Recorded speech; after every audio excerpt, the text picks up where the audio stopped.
Esta obra es del artista italiano Fabio Viale. Se titula Infinito. Es bastante sorprendente, pero podemos imaginar cómo ha conseguido una cosa así. De alguna manera habrá cortado uno de los dos neumáticos para poder entrelazarlo con el otro y después lo habrá vuelto a pegar. Pues no, en realidad es una escultura hecha en mármol. Este artista es un virtuoso esculpiendo la piedra. Tomó un bloque de mármol y fue dándole al cincel y al trépano, como hacía Miguel Ángel, hasta conseguir esta pieza. Después se pinta de negro para que parezcan neumáticos y ya está. Esta es una obra del artista español Tapies. Se encuentra en el Museo de la Universidad de Navarra. Vemos que se trata de una gran caja de cartón en la que el artista ha pintarrajeado unos cuantos garabatos con pintura o rayando el cartón con algún instrumento, quizá un buril o una gubia. Pues no, si pudiéramos tocar esta obra comprobaríamos que en realidad es una escultura hecha en bronce a partir de un molde de yeso hecho con una gran caja de cartón. El artista americano Jasper Johns ya había hecho esto mismo con 2 latas de cerveza.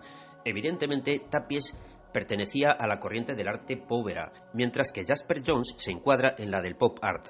Para los que deseen saber más sobre estas corrientes del arte moderno, les recomiendo que se apunten al curso de arte contemporáneo que pronto empezaré en Patreon. Bueno, vamos con el top manta. El caso es que siempre unos artistas han copiado a otros. La historia del arte está llena de ejemplos. Esta obra es de Andrea Mantegna, se titula La presentación del Niño Jesús en el templo. Esta es de Giovanni Bellini. La de Mantegna está pintada con témpera sobre tabla de madera. La de Bellini es óleo sobre lienzo. Podemos ver bastantes diferencias entre los dos, pero está claro que se trata de una copia. Este cuadro es de Tiziano y se titula, por supuesto, Adán y Eva. Este es del gran pintor flamenco Rubens. Los dos se pueden ver en el Museo del Prado de Madrid. Rubens copió a Tiziano. Rubens había viajado a la corte del rey de España, Felipe IV. Durante su estancia en Madrid, además de ver cómo pintaba Velázquez, copió bastantes cuadros del gran maestro italiano Tiziano. En la colección del rey había muchos. Por ejemplo, este cuadro titulado El rapto de Europa. Es una copia de Rubens del cuadro original pintado por Tiziano. Por cierto que en el cuadro de Velázquez titulado Las hilanderas podemos ver esta obra decorando el fondo del escenario en el que se mueven los personajes que él ha pintado en su cuadro. Esta pintura es de Johann Carl Loth. Representa el martirio del dominico Pedro de Verona. Se trata de una copia perfecta de una obra de Tiziano que se conservaba en la iglesia de Venecia y que fue destruida en 1867 durante el bombardeo de la capital por la artillería austríaca. Existe otra copia de esta misma obra realizada por Niccolò Casana. Este es el retrato del Papa Inocencio X pintado por Velázquez en uno de sus viajes a Roma.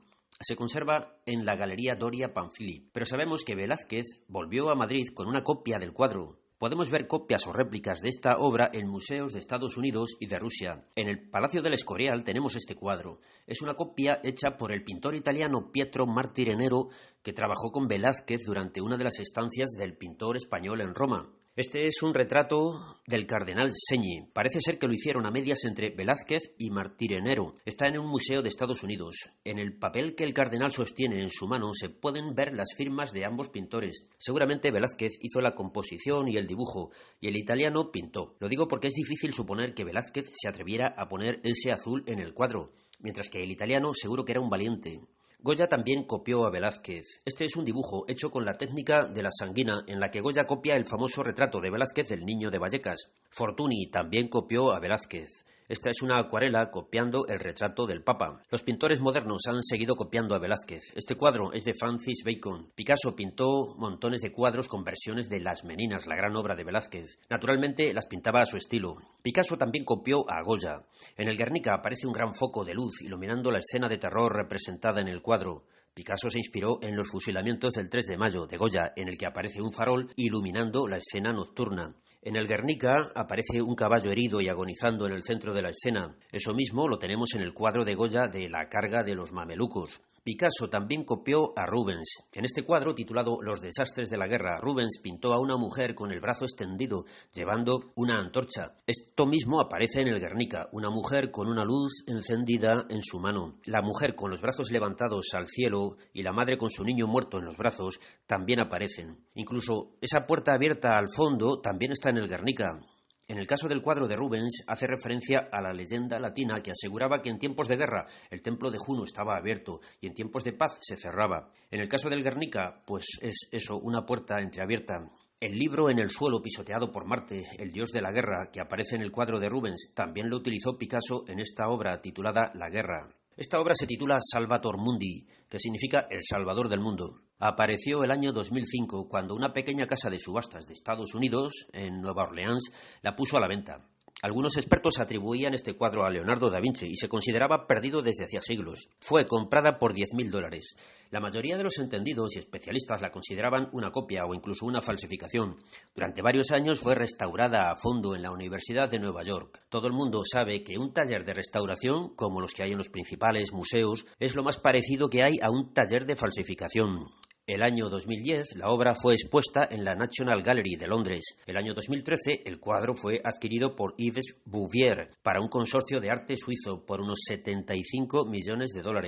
Y poco después fue adquirido por el magnate ruso Dmitry Ribolovlev por unos $128 millones. En noviembre de 2017 volvió a ser subastado por Christie's. Un comprador anónimo pagó más de $450 millones, la mayor cifra alcanzada nunca por un cuadro en una subasta. Un buen negocio realmente. Este es Francisco José García Lora. Se ha pasado más de 4 años en la cárcel por falsificar obras de arte. Había estudiado Bellas Artes en Sevilla y decidió trabajar para una potente red de falsificaciones de ámbito internacional con muchos recursos y la última tecnología. Asegura que ha colocado sus obras en los más importantes museos del mundo. Ha falsificado obras de Sorolla, de Van Gogh, de Monet, de Rembrandt, de Goya. El año 2004 salió a subasta en España este cuadro atribuido a Velázquez. Pertenece a un coleccionista privado. Salía por 12 millones de euros. Nadie pujó por él. Tal vez porque nadie se cree que sea realmente de Velázquez, o quizá porque el Estado español había declarado que la obra era bien de interés cultural, o sea, parte del patrimonio artístico nacional. Por tanto, no se podría sacar fuera de España, o sea que no se podría hacer negocio con él. ¿Por qué no fue adquirido por el Estado español? No lo sabemos. Acababa de comprar el cuadro El Barbero del Papa, atribuido a Velázquez, a un coleccionista americano por varios millones de dólares. Ahora este cuadro está en el Museo del Prado. El año 2007, el Museo Etnográfico de Hamburgo organizó una exposición en la que se podían ver 10 de los famosos guerreros de Xi'an. Son figuras de terracota de tamaño natural que se encontraron en 1974 en China, en una tumba del siglo II a.C. Después de varios días y más de 10.000 visitas, se demostró que las figuras de los guerreros eran falsas. Se cerró la exposición, dimitió el director del museo, se devolvió el dinero a los visitantes. El gobierno chino emitió un comunicado diciendo que jamás autorizó la salida de esas obras de arte a Alemania. La empresa que negoció con el museo la organización de la exposición aseguró que habían avisado de que las obras eran auténticas pero no originales. Vamos, que fue un timo total. Chan Dai-chen fue un pintor chino formado en el estilo tradicional, reconocido como un auténtico maestro también en Europa y en Estados Unidos. En los años 60, al ir quedándose ciego, hizo pintura abstracta. Era capaz de imitar perfectamente las obras de los antiguos maestros chinos. Su habilidad artística fue tan grande como su atrevimiento.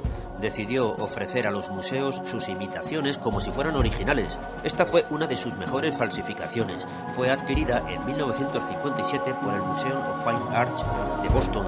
Chan Dai-chen la hizo pasar por un paisaje del famoso maestro Wang Tong, pintor del siglo X, del periodo de la Quinta Dinastía. Esta es la cúpula de la iglesia de San Lorenzo de Turín, diseñada y construida por el arquitecto italiano del siglo XVIII Guarino Guarini. Está calcada de una de las bóvedas de crucería de la mezquita de Córdoba, construida por los musulmanes en la Edad Media. O sea, lo de siempre, que en la historia del arte lo que no es tradición es plagio. Y vamos a parar. Si el tema te interesa, puedes ver este vídeo que subí hace años sobre los más famosos falsificadores de todos los tiempos. Tienes abajo el enlace. Y nada más, hasta el próximo vídeo.